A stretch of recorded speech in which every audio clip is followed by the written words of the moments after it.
Es esmu Annija, Bonohaus attīstības vadītāja, un šodien mēs esam mūsu CLT mājas būvlaukumā, lai parunātu par fasādes apdares risinājumiem. Konkrēti šai mājai ir izvēlēta viena no 2024. gada tendencēm termokoku apdare.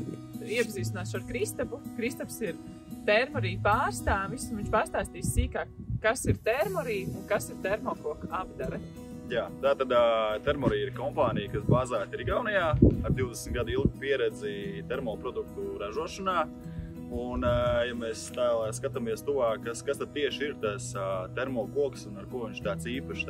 Thermorī kvalitāti nodrošina īpašs termiskās modifikācijas process, kas izstrādāts pamatojoties šo 20 gadu pieredzi, kas atšķiras pašas sugas un izmantošanas mērķi tātad materiāliem.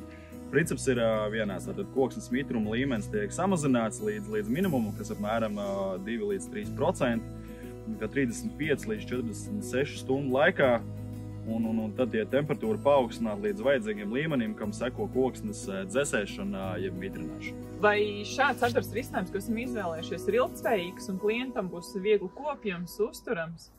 Jā, noteikti. Tātad šajā gadījumā šis konkrētais termodēlis, vai termokoks kā tāds vispār iet kopā šo stāstu, kā ilgtspējīgs risinājums.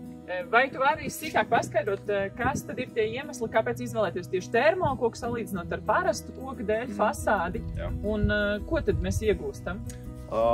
Es teiktu tā, ka principā termokokam ir 3 galvenās priekšrocības vai īpašības, kāpēc, teiksim, varbūt izvēlēties labāk šādu risinājumu nekā standarta priedes eglis apdares dēli. Tātad es kā pirmais noteikti sāksim, ka termokoks kā tāds pats ir ļoti stabils un pēc apstrādes procesa viņš, teiksim, nemaina savas dimensijas, paliek tāds kāds ir, ļoti mazs risks vai pat tuvu nullei ir uz kaut kādu vērpšanos, laisāšanu un citām lietām, kā tāds, kāds viņš ir, tāds viņš paliks visu atlikušo savu dzīvi. Otrs galvenais aspekts, jeb svarīgais punkts, kāpēc izvēlēties šo termoproduktu, ir viņa vizuālās īpašības.